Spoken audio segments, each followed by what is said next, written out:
Olá, este é o Conexão. O maior incêndio da história do Parque Nacional da Chapada dos Veadeiros durou mais de 20 dias e foi controlado graças a um grande esforço de uma força-tarefa que contou com a ajuda, inclusive, de voluntários.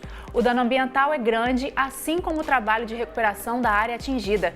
E sobre isso nós vamos conversar agora com o Fernando Tatagiba, que é o chefe da Parna Veadeiros. Olá, Fernando, muito obrigada por participar com a gente. Olá. Acredito que foram dias intensos e de muito trabalho. Você pode dar uma resumida para a gente? Houve dois incêndios grandes, dois focos de incêndios grandes? Na verdade, foi uma série de 5 incêndios que motivaram o início dessa operação. O primeiro deles começou no dia 10 de outubro, próximo à Vila de São Jorge, onde está localizada o centro de visitantes do Parque Nacional e onde ficam os atrativos visitados pela sociedade que vem ao Parque Nacional. Justamente, então, na área mais conhecida por quem já visitou o parque, né? Exatamente. Ele começou numa área nova do parque, próximo ao Mirante da Janela, Cachoeira do Abismo, que estão dentro dos novos limites do parque, mas bem próximos às áreas que são consagradas pela visitação, inclusive os saltos, os saltos do Rio Preto, que são os nossos cartões postais. E a situação climática, as condições climáticas pioraram o desenvolvimento, tornaram os incêndios mais graves?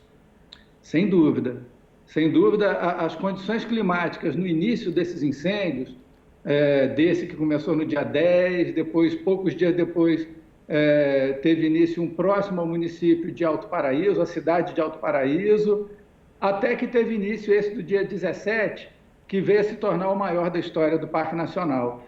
As condições climáticas eram muito desfavoráveis ao combate e muito favoráveis à propagação do incêndio. Quando você diz desfavoráveis, era o quê? Muito calor, pouca chuva? Exatamente, era temperatura alta, umidade muito baixa, ventos fortes, e havia ainda uma questão natural daqui, que é o acúmulo de combustível na vegetação natural. Então, esse conjunto de fatores, que são os fatores climáticos com as condições da vegetação, propiciaram, enfim, o incêndio, não é assim? Entendi. E a gente sabe que há indícios de que os incêndios tenham sido criminosos. Realmente existem esses indícios? Sim, existem esses indícios. A gente pode dizer com segurança que esses incêndios foram colocados pelo homem, Eles tiveram a sua origem decorrente da ação humana. Agora, se foi intencional ou acidental, o trabalho de investigação que já está sendo conduzido pela Polícia Federal é que vai determinar. Agora, a gente tem certeza pelas condições climáticas naqueles dias que foi iniciado por ação humana. Por quê? Pode falar. Porque o fator de ignição de incêndios naturais, quer dizer, quem começa incêndios naturalmente no Cerrado são os raios. Tá.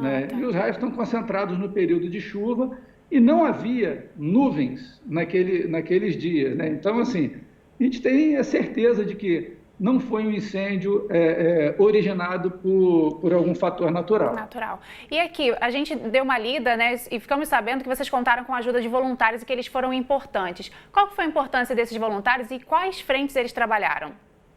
A ajuda dos voluntários foi muito importante, foi muito bonita de ver, Ela surgiu de uma forma espontânea, porque o segundo incêndio, que a gente estava falando de uma série de incêndios, o segundo incêndio, ele se originou próximo a uma nova área do parque, onde tem um passeio super legal, conhecido como Sertão Zen, uma trilha de travessia. Começou lá e foi caminhando em direção à cidade de Alto Paraíso e ameaçou algumas casas, e as brigadas do ICMBio e do Preve Fogo do IBAMA, que já estavam dando combate no local, conseguiram controlar. E e extinguir o fogo que ameaçava a comunidade.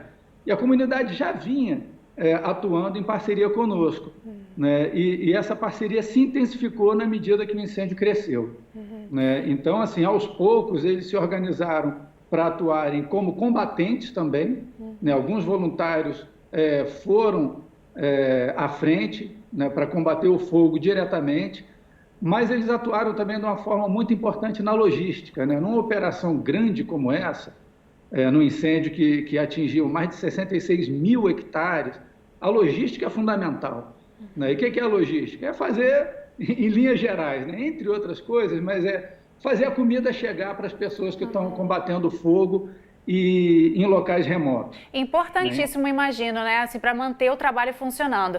E agora o parque está aberto, né? A gente pode falar para as pessoas que elas podem voltar a frequentar o parque, porque acredito que seja realmente muito importante para a região toda que os visitantes continuem conhecendo ou então revisitando a Chapada, né? Sem dúvida. O parque já está aberto, né? Ele passou aberto esse último feriadão, né, feriadão de 2 de novembro, né, nós reabrimos o parque à visitação no dia 1º e estamos funcionando normalmente. Não só o Parque Nacional, mas os outros atrativos da Chapada dos Veadeiros, né, que circundam o Parque Nacional, também estão abertos e prontos para receber os visitantes. Não precisa ficar com medo, né? Ou precisa?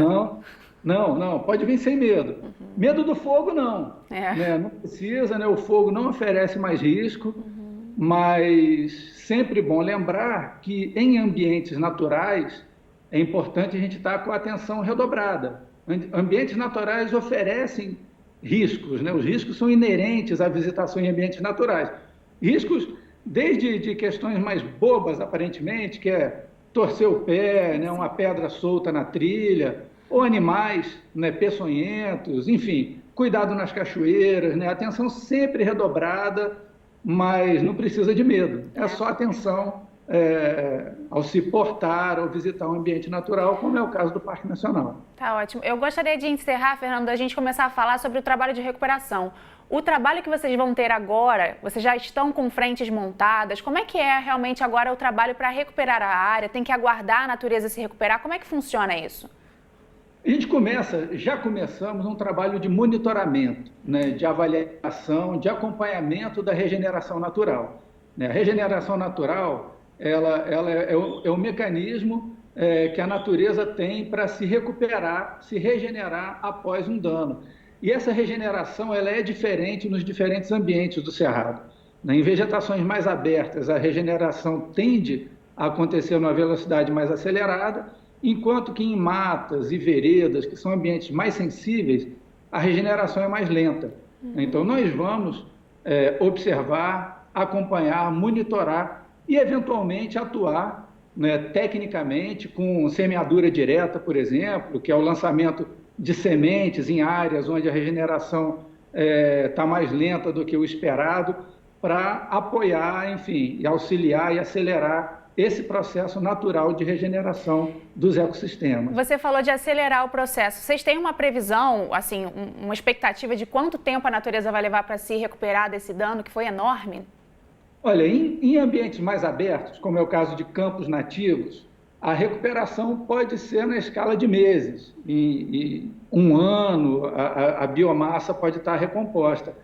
Em veredas, em matas, essa velocidade pode ser bem mais lenta, né? Podendo levar décadas.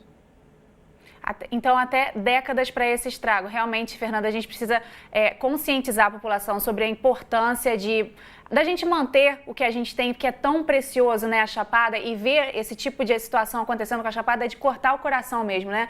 Eu acho que vocês têm alguma informação para passar para a população que mora ali na região, que vai visitar, sobre esse cuidado? O que a gente deve fazer para evitar novos incêndios como esse? Olha, prevenção sempre, vigilância constante também, né? Evitar fazer fogo sem uma orientação técnica do ICMBio ou do órgão estadual competente. A gente sabe que o fogo é uma ferramenta tradicional na agricultura, na pecuária, mas deve ser utilizado de uma forma rigorosamente técnica e cuidadosa. E a responsabilidade de todos, né, Fernando? Responsabilidade de todos, sem dúvida. Muito obrigada pela sua participação aqui com a gente, viu? Eu agradeço. Um abraço, Fernando. Obrigada tchau, tchau. a você pela sua companhia e se você quiser rever essa ou outras entrevistas, é só acessar o futuraplay.org. Até a próxima!